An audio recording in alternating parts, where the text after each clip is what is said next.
Je m'appelle Benoît Awa Zimbambi Kungwa, originaire du Congo, Kinshasa.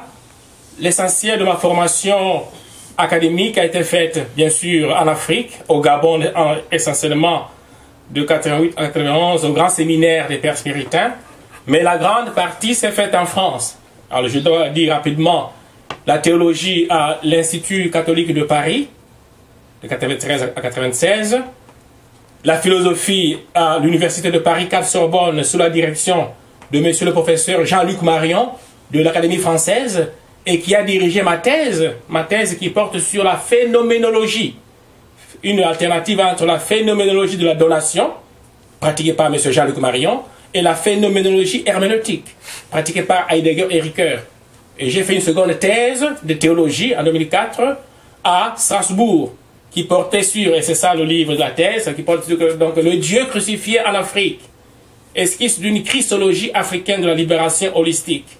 C'est-à-dire, dans quelle mesure notre foi chrétienne, qui est basée sur la mort et la résurrection du Christ, donc par la croix de Dieu, les implications politiques, théologiques, spirituelles, thérapeutiques pour les Africains. C'est important dans mon œuvre. Et le hasard de la vie fait qu'il y avait un poste à Saint-Paul d'Ottawa pour venir enseigner la métaphysique et la philosophie contemporaine, la phénoménologie. Alors, je suis arrivé ici en 2004. À cette époque-là, c'était Madame Chantal Beauvais, qui était la doyenne de la faculté de philosophie, maintenant qui est, si mes informations sont bonnes, qui est actuellement l'actuelle rectrice de l'Université Saint-Paul. Celle qui m'avait embauché pour la philosophie. Et je donnais plusieurs cours, notamment métaphysique, aristotelicotomiste, éthique et éducation, phénoménologie, philosophie contemporaine, vous comprenez? Et voilà, donc ce sont des cours que je donnais à Saint-Paul.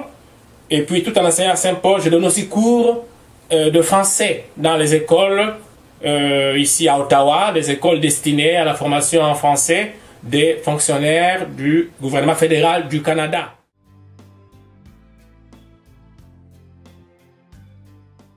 L'écriture. Et là, toi qui es de l'Afrique, on doit faire attention à ça. L'humain, c'est dans sa constitution ontologique qu'il doit avoir des livres pour nourrir l'esprit, et le manioc, le tebougem, tout ça, le ndolé, pour nourrir le corps.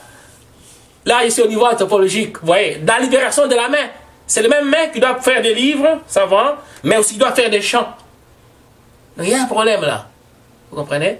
Il y a un problème, et même, bon, comme je suis un théologien, pas comme je suis théologien aussi, et Deutéronome 8, Dieu dit que je vous ai fait pérégriner 40 ans dans le désert pour vous faire vivre la misère, la famine, pour que vous compreniez que l'homme ne vit pas seulement du foufou, du ndolé, du makayabo, du riz, mais de toute parole qui sort de la bouche de Dieu. Ça signifie la parole de Dieu. C'est aussi ce que Dieu donne à l'homme pour qu'il se mette debout. Pour qu'il se mette debout, la posture debout permet d'explorer la transcendance. Pas seulement la transcendance divine, mais aussi la transcendance de l'homme. Il est plus que l'homme, l'homme lui-même que vous voyez là, il est plus que l'homme. Hein, tangentiellement, de façon asymptotique. Vous comprenez? Donc, je disais qu'on a commencé ce centre, là je viens de décrire l'intentionnalité gnoséologique, épistémologique, émancipatrice, thérapeutique. Ça signifie que le savoir, gnosis en grec, le savoir, la connaissance, libère l'homme en le mettant debout. Les trois objectifs: produire des revues et des ouvrages par nous-mêmes.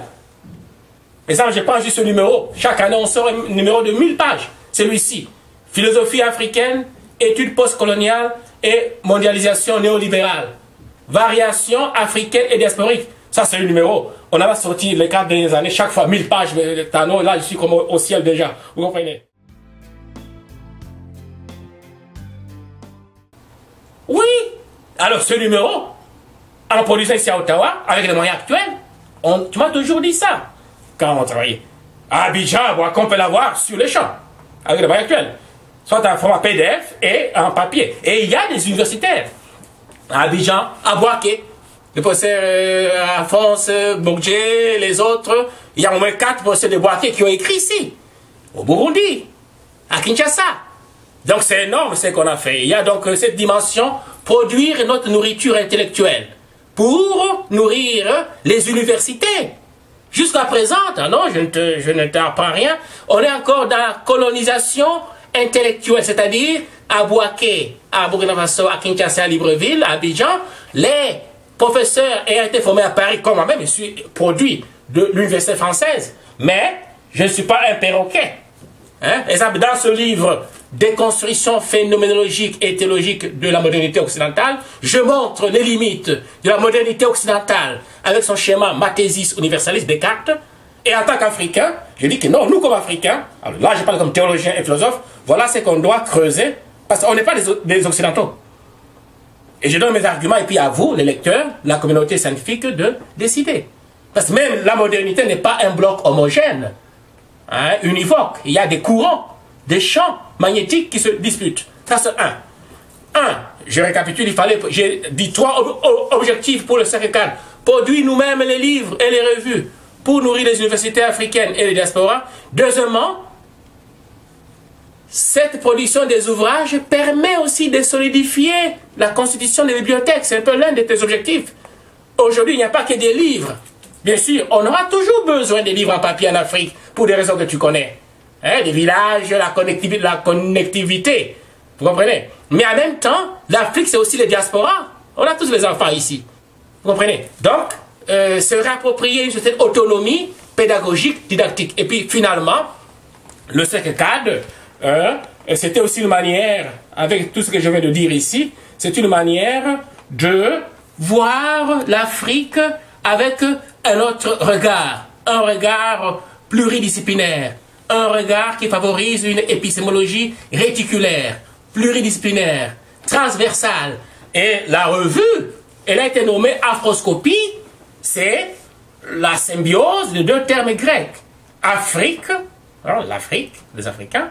Scopein en grec, ça signifie voir, regarder, ausculter, radioscopie, hein, endoscopie, scopein, voir en profondeur et en hauteur.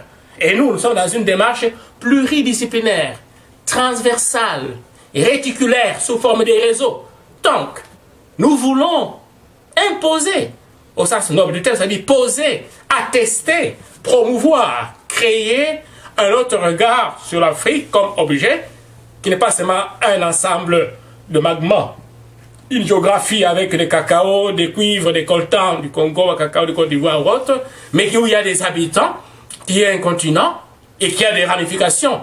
Aujourd'hui, la Côte d'Ivoire, elle est en Côte d'Ivoire à Bouaké, mais aussi à Ottawa et à Paris. Oh, nous vivons ici avec les Occidentaux, l'actualité pour nous montrer qu'il y aura une ambition de volonté de puissance. La modernité occidentale, Hegel, quand il fait l'histoire de l'humanité, il dit que la raison, au bord du Sahara, est s'y arrêter. L'Africain, il faut laisser les Africains. Ils ne sont pas entrés dans l'histoire. Sarkozy, n'allons pas loin, 2007 à Dakar. Hein, Sarkozy, de ce haut de 1,30 m, hein, il dit que le drame de l'Afrique, c'est que l'homme africain n'est pas entré suffisamment dans l'histoire. Et là, je cite, je pense, c'est Bakar Diop. Bakar Diop, du Sénégal, qui a dit, c'est parce que les Africains, tu connais toi, les Africains ont répondu. L'Afrique répond à Sarkozy. Un ouvrage monumental avec tous les grands intellectuels. Pour lui faire la leçon d'histoire, on ne doit pas en vouloir trop à Sarkozy. Il est ignorant. De Sarkozy, il est ignorant. Vous comprenez? Alors ils lui ont fait une histoire, et puis Bakar Diop,